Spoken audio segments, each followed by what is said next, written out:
Hi guys, my name's Adele Onyango and welcome to another episode of Legally Clueless. No, seriously, I have no clue what I'm doing, but I'm pretty sure I'm not the only one. Hello and welcome to episode 71 of Legally Clueless. I'm glad that you're listening to this podcast. I'd love you to join our tribe online. Head over to Instagram. That's at Legally Clueless Podcast. In fact, maybe I should put a link to that page in the description. Yeah, I'll do that. However, this is going to be an awesome episode like all the rest. What is humility, eh? No, but seriously, there is such a necessary story coming up on 100 African Stories. Listen to this. One day, I gave him my password to my Snapchat account. He went through almost all the texts I had with guys who had hit on me way before we started dating. One of the really, really big red flags was he kept me as a secret. So when he heard his friends are coming over, he takes a key, leaves the room, locks the door. He even hid my shoes. I loved this story and I think that it's both powerful and special. I'll get into it a little later in the episode. But how has your week been? Like, I'm genuinely asking. It's not just random small talk. Drop a comment. Hit me up on Twitter at Adele O. Like, we genuinely need to check on each other during this season. There's a lot happening and people not knowing how to share their emotions, their concerns, their struggles. And I think the first step is talking about it. It helps me, so I'd love to know how you're doing. How was your week? Other than the cold if you're in Nairobi, which is just so hectic. And then I didn't realize my body responds immediately to cold. So like right now as I'm recording this, I've just turned off my floor heater because of the hum it gives off. And I can already tell my throat is like, hey, we're not liking this. But yeah, the cold is not cool. This week, my blues, if you listen to the last two episodes, I was in a bit of a funk, but on Monday morning, that funk was completely erased. My sister finally gave birth to a beautiful baby girl, and I'm an actual auntie, like legit auntie, not the ones where a friend of a friend's friend has a kid and you attach yourself by force. Saying you're an auntie, but you know you're really not. No, I'm genuinely an auntie, and the baby girl, she's so beautiful and so glorious, and she's named after my mom, which is just so powerful. I've never witnessed a newborn so close. I'm a last born, and even my younger cousins, I was never there when they were super, super young. Well, except my cousin Stephanie. But I was also young too, so I guess it didn't even register.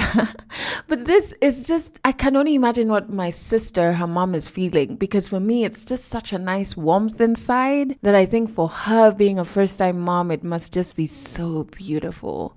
Well, not the nights because she's not sleeping. But, when you do get some rest, it must be beautiful, I think. And of course, it made me start thinking of, having babies again. I've spoken about this on a few episodes in the past. There was a time that I always wanted one. I'd even given him a name and I'd already manifested that it'll be a son. And then I woke up one day, and this was after getting married. I woke up one day and I just didn't feel like I wanted kids anymore. I didn't know what my why when I wanted a child. What was the why? What was the reason? You know what I mean? I think everything should have a why. And I know you can never be 100% ready for it, but at the very least, there should be a why. And I currently don't have one. So just in a space where I'm like, maybe I don't want kids. And of course, I've had conversations with my partner about that, because before I got married, I wanted kids and a little into the marriage, and then I changed my mind, and I'm so thankful that I have a very understanding partner. He just gives me the room to be, he's just giving me the room to change my mind whenever I want. And he always says, he's like, there's a lot more that you as a woman go through when it comes to having a child than the man, so I can't dictate anything. I thought about it this week. I was like, will this newborn inspire me to want one again? Nope. Didn't happen.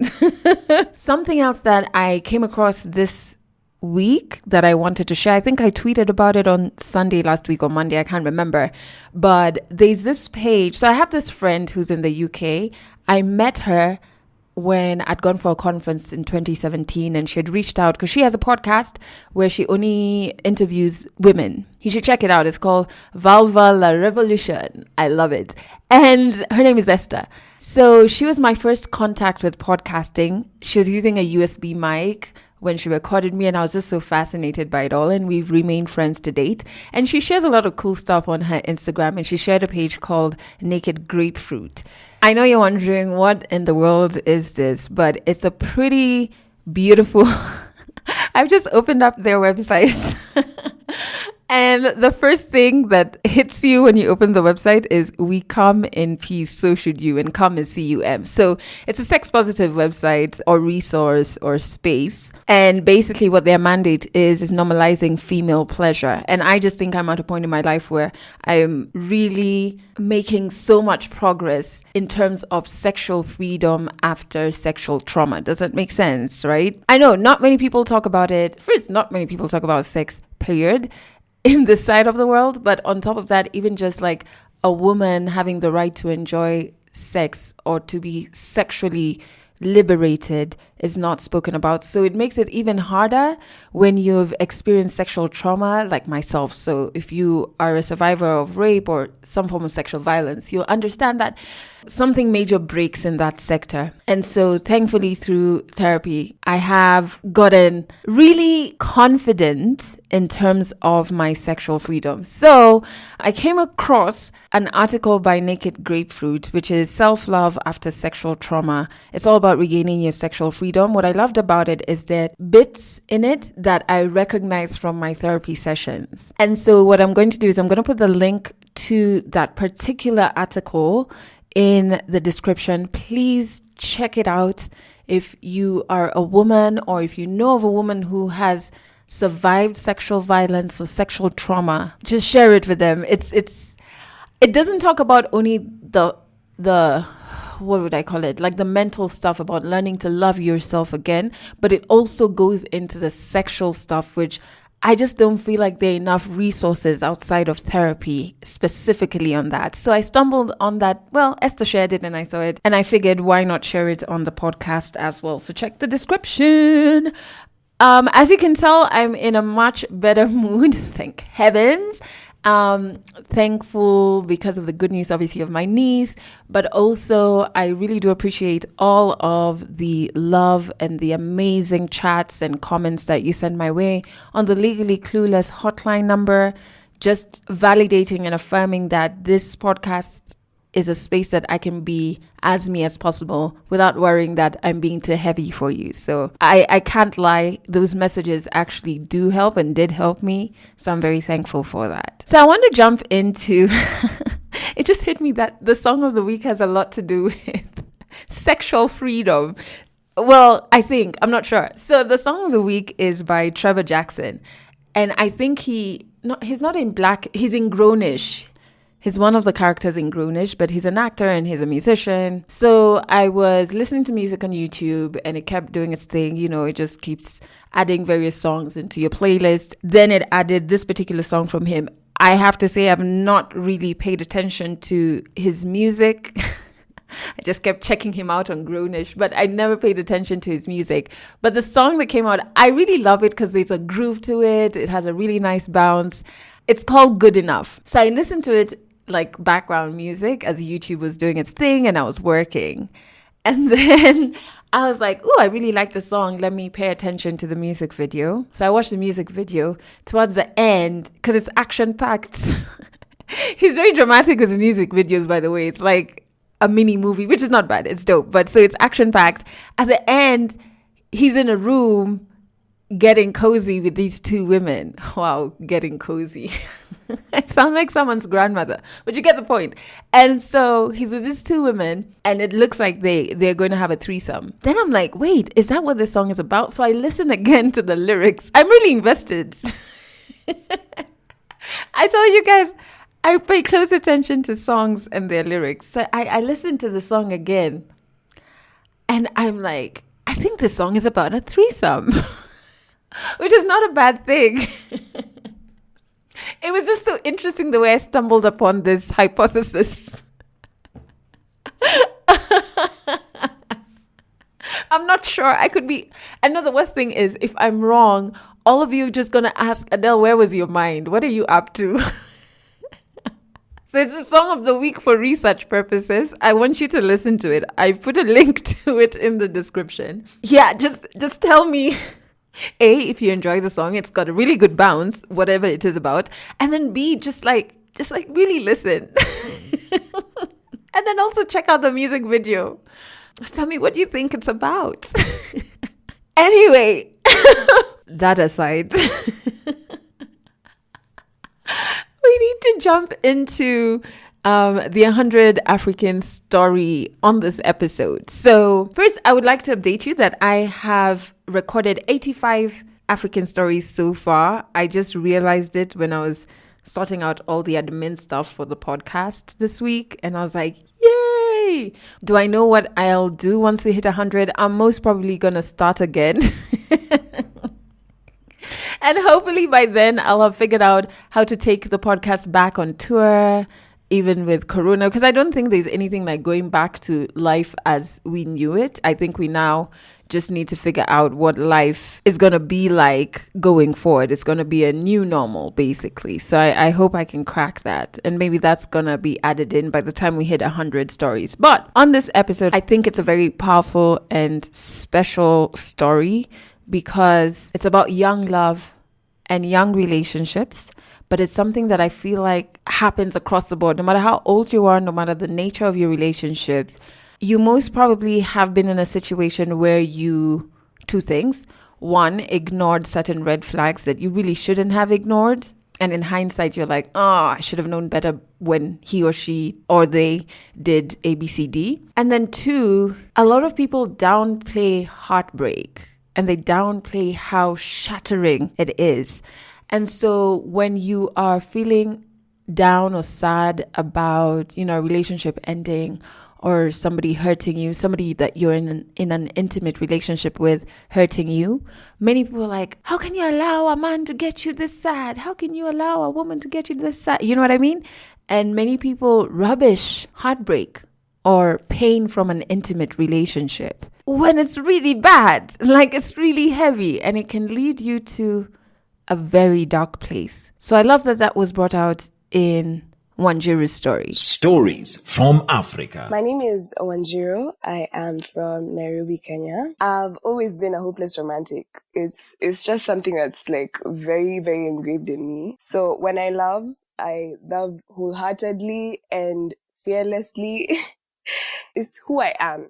And it's who I'll always be. So I met a guy. We were mutual friends initially, and this was because I had dated one of his friends. But we never spoke then up until 2016 when I made a comment on Facebook. So he found it funny, texted me, and that's where everything sparked up. Our friendship was something else. We'd be around each other like so much. He was there for my birthday dinner. He was there for my first high school prom, which coincidentally fell on his birthday. So I used it as an excuse to celebrate.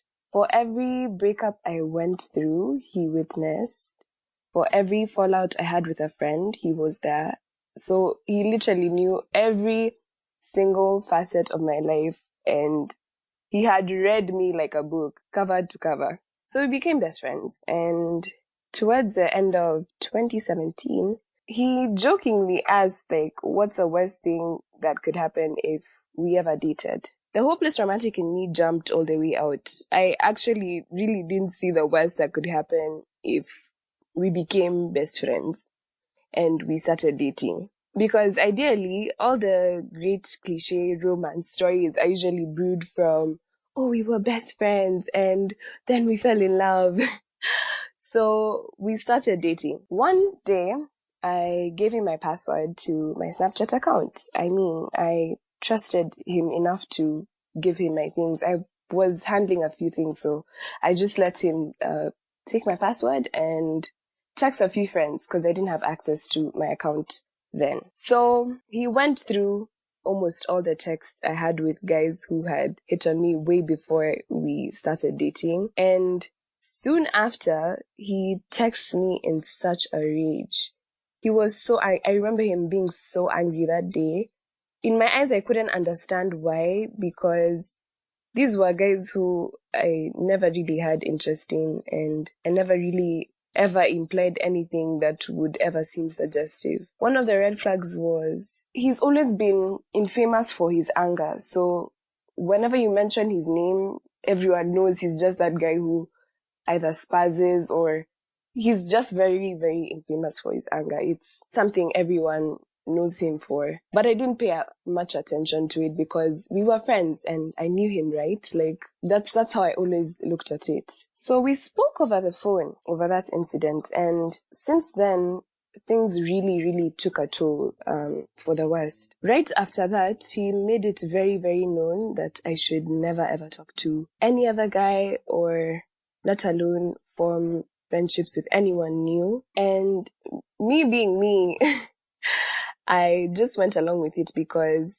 it came out as him looking out for me, or him protecting me, or him caring for me. We were in the same school, so at the time, so my expectations were that our relationship ought to be out in the open. But one of the really, really big red flags was he kept me as a secret.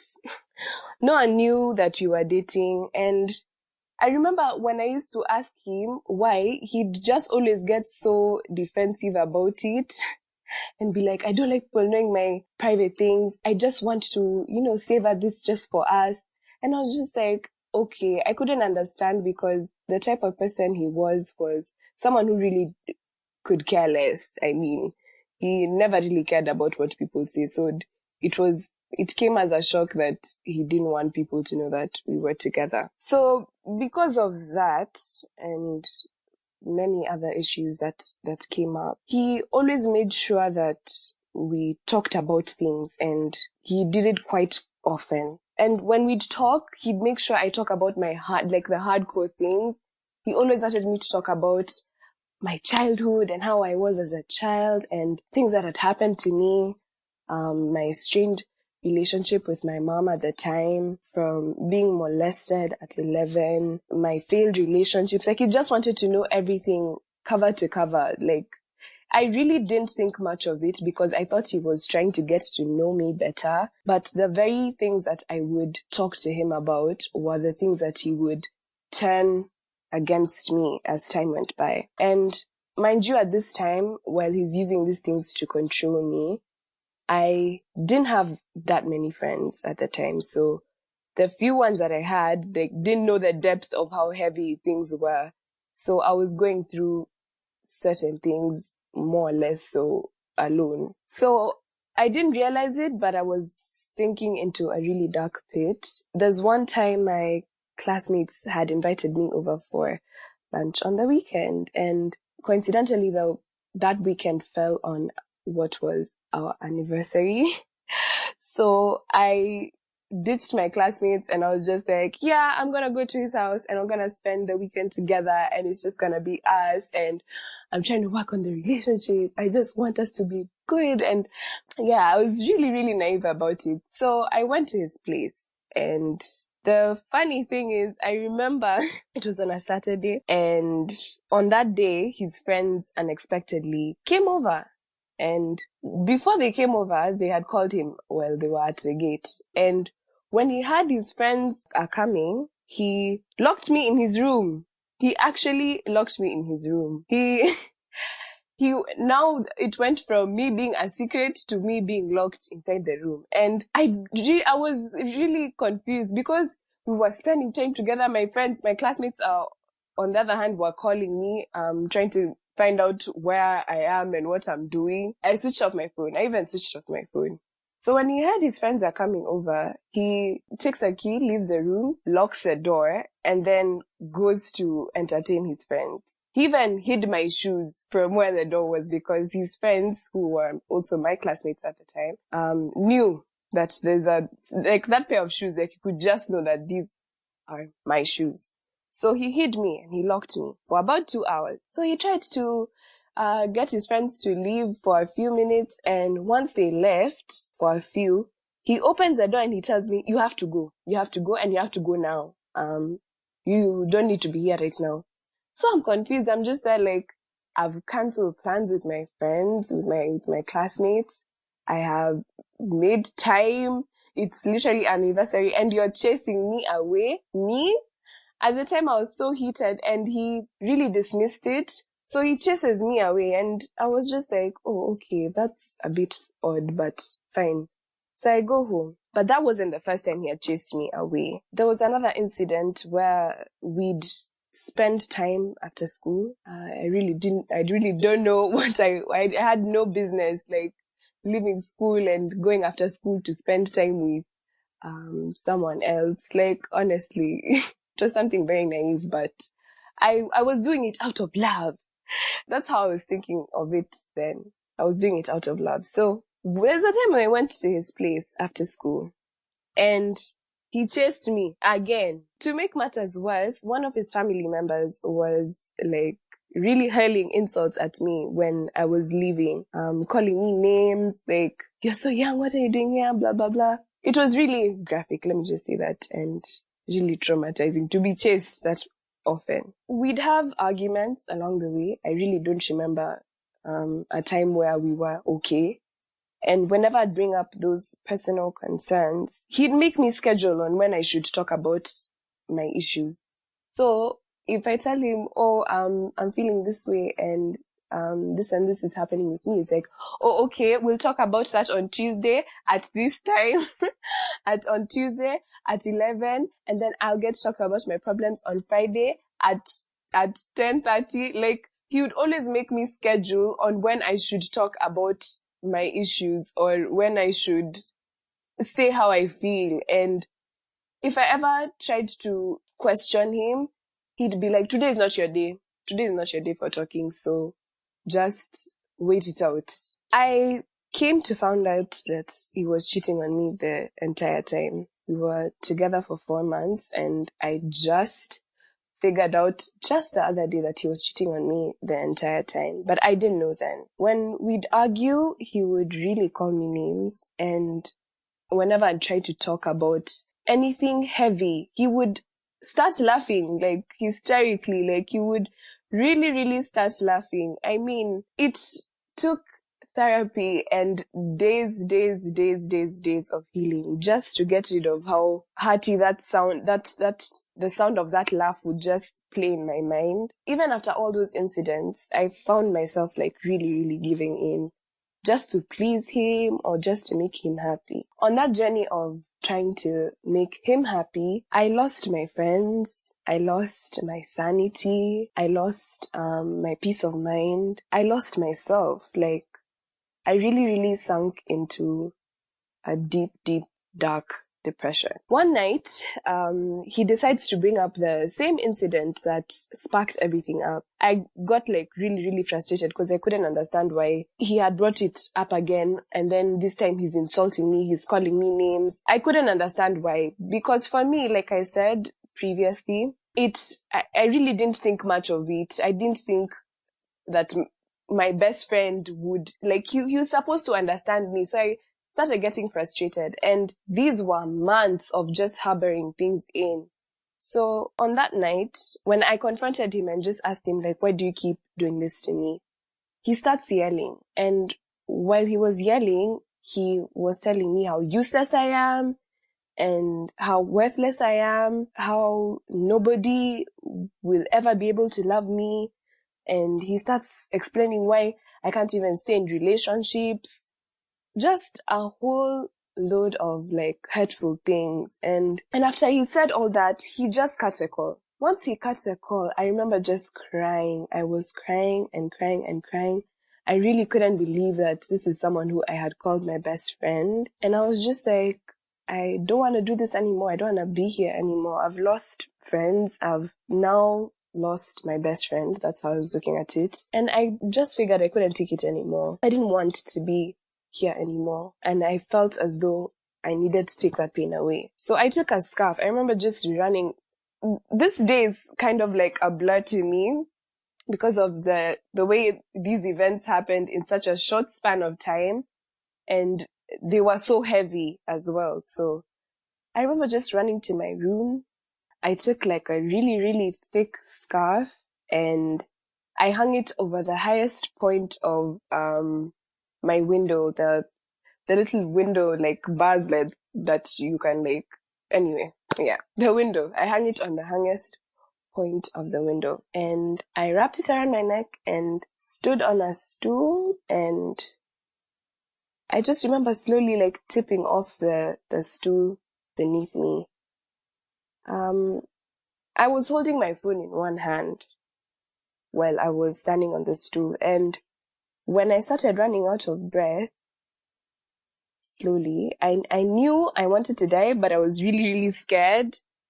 So I was one hand was latching onto one of the window bars, and the other had my phone in hand. So the process was like kind of like slower. While I was in that like process, I remember just calling all of my friends. I was calling them, like no one was really picking because it was late into the night. So I was texting people. I was trying to call the friends who I had lost contact with, the friends who I had cut off along the way. And when two friends picked up that night, so when one of them picked, I just remember telling them, I'm really sorry. I was apologizing so much. I was telling them, I'm sorry for being a bad person. I'm sorry for being a bad friend. I'm sorry for being an unlovable person. I just remember saying that over and over and over and over again. The first friend, like, he could tell I was really, really uncomfortable. So he stopped. He stopped, and then he started texting me. He cut the phone and then he started texting me. And then the second friend who I had called and I was apologizing to was just like, no, I'm not going to lose my friend. So he cut a call and he called my parents. All I remember from that night was my dad coming to untie the scarf, because by then I had tipped over the stool. The stool had already like fallen. So I remember my dad just coming in to untie the scarf and take me to hospital. Like, that night I was a mess. I was such a mess. Oh my God. I was a whole mess. And when like I had now gained like proper consciousness, I remember just being so mad and upset, because I was just like, am I really that unlovable that death doesn't even want me? Is there something wrong with me? It was really dark. It was really, really dark. The day after, my family really came and showed up. I remember my aunt just coming into the ward that I was in, and she was crying. She was just like, why would you want to do that? We really love you. We really care for you. No one really bothered to ask me, what had happened, but they were there. And oh my God, I have never felt so supported in my life than in that moment. My family came and they showed up. They were being very, very careful with how they were handling the situation and the questions they were asking me. And I could tell they were concerned, and it's understandable as to why they would be concerned. Even when I was in the ward and when my family had left and everything had just come to a standstill, I remember thinking there are other people in this ward, and there's someone who's sick, maybe with a stomach issue, or someone who's sick, someone who's probably having migraines, or people who are, in my opinion, would have been worse than what I was in. Like, I was just like, I'm here and I'm in the hospital, and it's because I am depressed and suicidal. Like, what's not happening? Like I said, my family was very supportive. So they took me to Coast for 1 week. My dad took my phone, so I really had no contact with anyone. I missed school for 3 weeks. And the time that I came back to school, I really couldn't tell anyone, yeah, I wasn't in school because this and this happened, and I really didn't want to see this guy's face, and I couldn't tell anyone. So when I came back to school, I remember just using an excuse like, oh, I was having issues with my chest pains and blah, blah, blah, just to try and mask the fact that I was away from school because I had a suicidal episode and I was depressed. It's not something you can really go and say casually. But I think the lessons that I really took out of this whole experience And what it's taught me is, from now, like, I've taken active steps towards healing, and it's been such a rough road. Like, I won't lie. That experience was such a powerful eye-opener. It taught me how to invest the same energy that I use into loving myself just as much as I do with others, be it with my family, with the partner I have now, with my friends, and even as far as the relationship I have with my work. So it taught me that if I'm able to invest this energy into other people, then I should be able to invest it into loving myself, like, fully. So did the experience break me? It definitely did. It broke me, and it really, really, really, really broke me. But those broken fragments have been so paramount to my growth as an individual that if I could unwind time, I really would not change a thing. In as much as it was so heavy, I would not change a thing, because it's a lesson learned. And yeah, I really, really would not change a thing. Whenever I'd see him, I'd always try and hide. All the time, I would see him and I try and hide. There's a time I saw him in class, and the person he was cheating with was in the same class as me. So I would watch them like flirt with each other, and I'm just like, oh my God. I literally had a whole breakdown in class. I just started crying. I remember there's a time I just saw them and I just started crying. I did it like in a way that no one could tell, but I feel like people around me must have probably just been like, what's wrong with her? Like, what's not happening? So yeah, I saw him, and I don't know, up until today, I don't know where that strength came from, just to be able to go to school every single day and look this person in the face every single day. I don't know where that strength came from, but it was there. And I can really clap for myself for just being able to face someone like that. But yes, it was really difficult just seeing him every single day. It took a lot of strength. So there's a time my therapist told me to write him a letter, and this was just as a way to let everything out, because I felt like talking to my friends about my experiences wasn't really helping much. And when I expressed it to my therapist, she just told me to write a letter. And I didn't think I would have to take the letter with me and read it out loud to my therapist. When I was reading it out loud, oh my God, I cried. I cried and I cried and I cried, because I blamed myself so much. I realized I blamed myself so much for being in that situation, without even acknowledging the fact that it's because of him that certain things happened. I remember blaming myself so much. So when I was reading out the letter, it was very therapeutic, because I started to realize it wasn't really my fault, and I should also forgive myself. Once I read it, oh my God, I felt like there was something, like a really, really big weight just being lifted off my shoulders. And it was just like, you know what?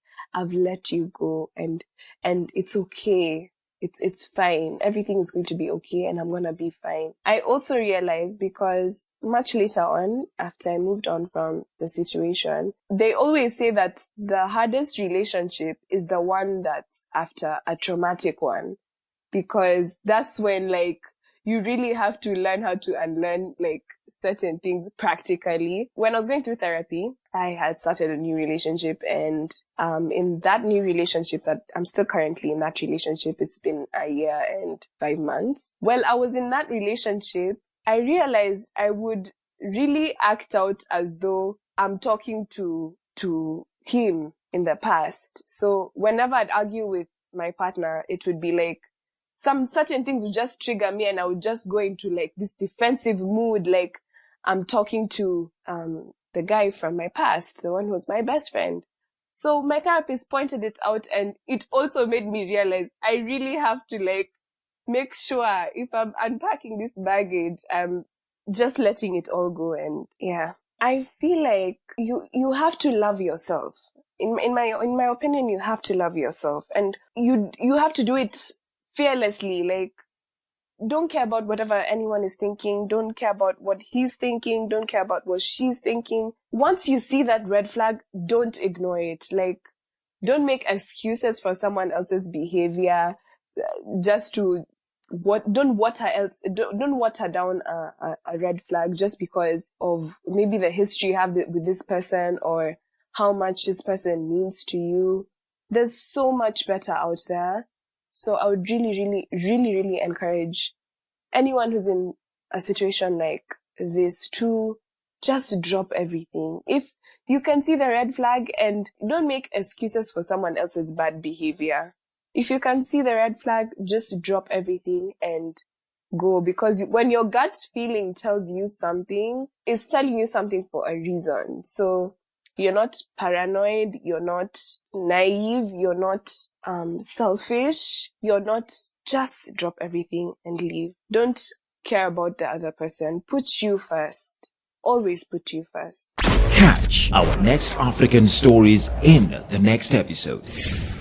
Oh man, I feel like Wanjira's story so first she sent a 1-minute story demo to the Legally Clueless hotline number, and when I heard it, I was like, I identify with this on so many levels. But obviously the 1 minute doesn't really give you a full scope of everything. And then I worked on the story prompts for her, and we had a conversation about that. And when I was recording it, I was just like, my God, I relate with so much in here. And I think very many people do. And it goes back to what I said earlier. The pain that heartbreak brings is quite often downplayed. I don't know why. People are always very quick to dismiss that. And it happens a lot for men, right? So or maybe that's a generalization, but I've seen it where men won't allow themselves to feel or express how emotionally draining or uncomfortable a heartbreak is because it's not allowed, in quotes, of men to feel that. You know what I mean? And even with women, it's just like, how can you be down about a guy? Just a guy. And there's so many guys. But no.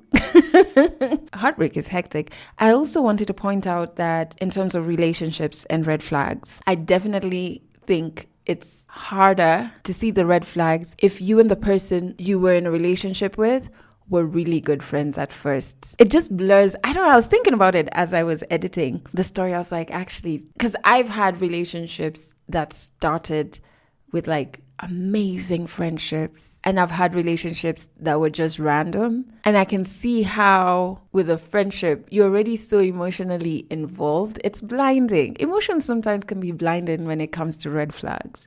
And I also thought it was interesting that she talked about how while fighting for this relationship and for this guy, she lost her friends. And if you remember, there's a few episodes ago, quite a few actually, there's a story by Maureen about gaslighting and just a relationship experience she had.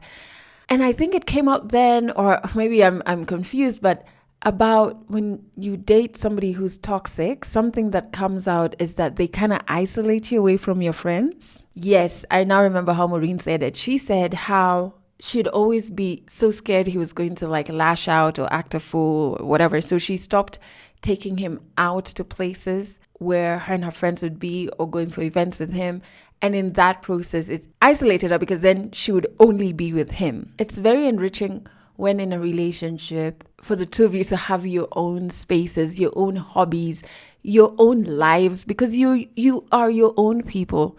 So when you start realizing that this one person has become the beginning and the end, it's always tricks, right? Anyway, still in the spirit of gratefulness and me constantly thanking you for listening to this podcast, I genuinely enjoy going through the Legally Clueless hotline and stumbling on your audio notes, not only your story demos, but even the ones where you just related to a particular story on this podcast. My name is Maggie, and just listened to episode 69 where I heard you play someone's voice note. And I thought this is something I really like to do, to tell you how much I enjoy listening to your episodes. For this period that we've all been home, when I hear people's stories of how they overcame impossible situations, very different people from different places, such a variety of stories. It helps me normalize the narrative of how it's okay to not be okay, I mean. And even when you talk about the things you go through in your life, your day-to-day struggles, the big ones and the small ones, it really encourages me. Even when you're able to laugh through, you really like laughing. Thank you so much for that message, Maggie. And if you want to send through audio notes about stories or things on this podcast, whatever episode it is that you've resonated with, you can do that. If you want to send through a 1 minute story demo because you want to tell a story on one of the episodes, you can do it. The podcast number is +254 768 628 790.